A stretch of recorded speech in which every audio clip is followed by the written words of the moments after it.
Sahabat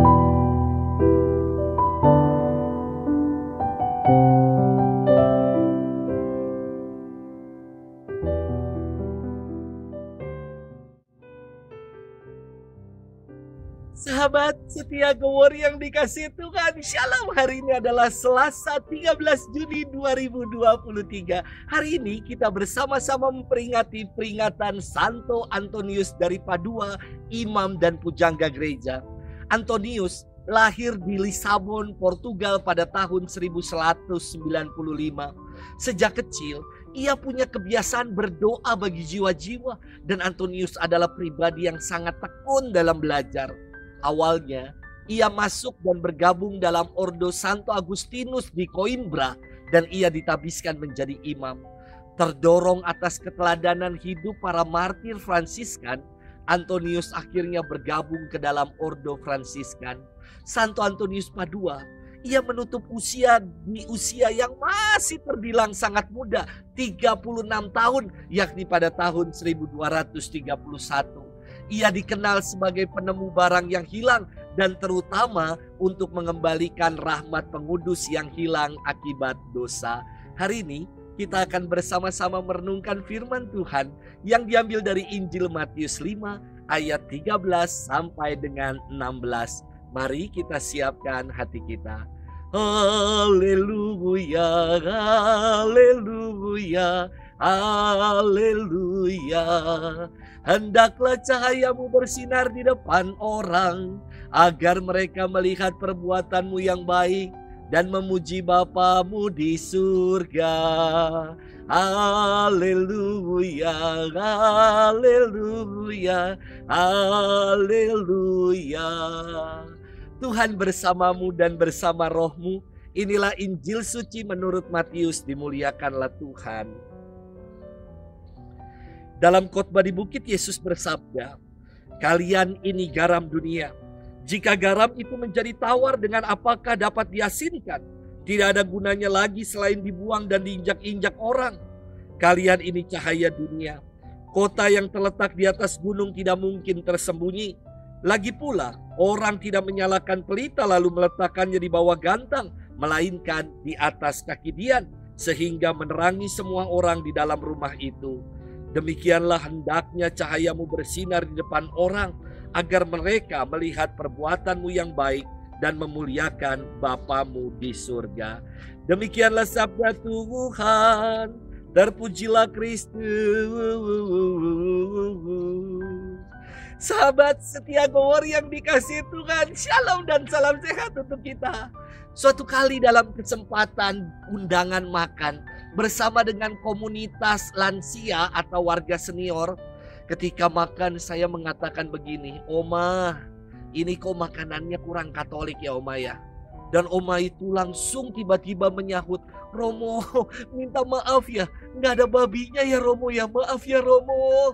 Lalu saya jawab, "Oma, bukan karena nggak ada babinya Oma, tetapi karena rasanya ini anyep, hambar, kurang asin."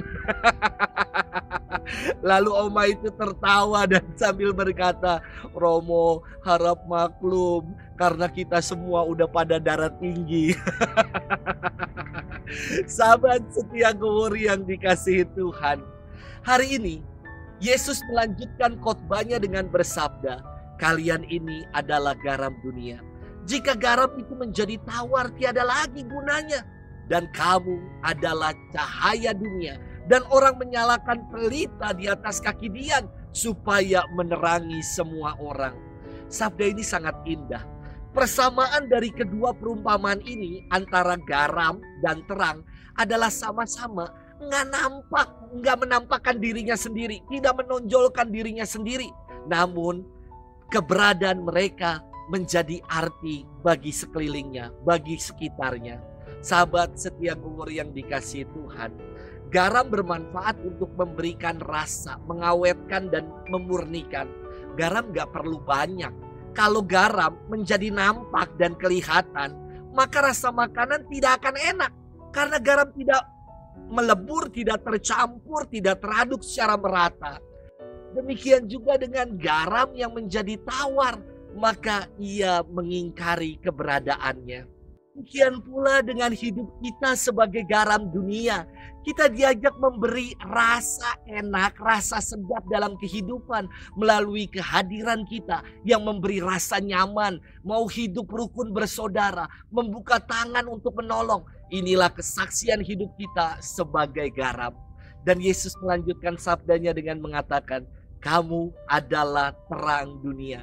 Terang juga tidak berbentuk, terang juga tidak menonjolkan dirinya sendiri, namun terang menjadi bermakna bagi yang lain. Menjadi terang artinya yang bercahaya dan menyinari mereka yang berada dalam kegelapan, memberikan tuntunan supaya orang yang berjalan tanpa kehilangan arah karena berada dalam tuntunan terang. Mengapa? Terang tidak ada faedahnya ketika diletakkan di bawah gantang. Apa sih itu gantang? Gantang adalah alat pengukur macam timbangan yang gede banget yang digunakan kala itu. Bentuknya besar dan akan menghalangi cahaya yang akan bersinar. Atau terang juga tidak ada gunanya jika diletakkan di bawah kolong tempat tidur karena cahayanya akan tertutupi. Terang menjadi punya makna ketika menyinari, ketika bercahaya. Demikian juga kesaksian hidup kita sebagai pengikut Kristus. Haruslah kita menjadi terang yang punya makna, yang mau menyinari mereka yang berada dalam kegelapan.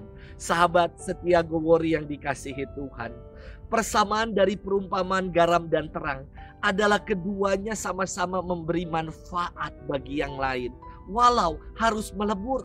Garam memberi rasa sedap walau harus melebur, tercampur aduk.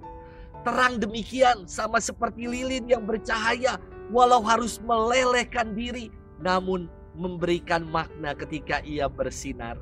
Inilah juga yang diteladankan oleh Yesus kepada kita. Ia mengorbankan dirinya dengan wafat di atas kayu salib demi menebus dosa-dosa kita.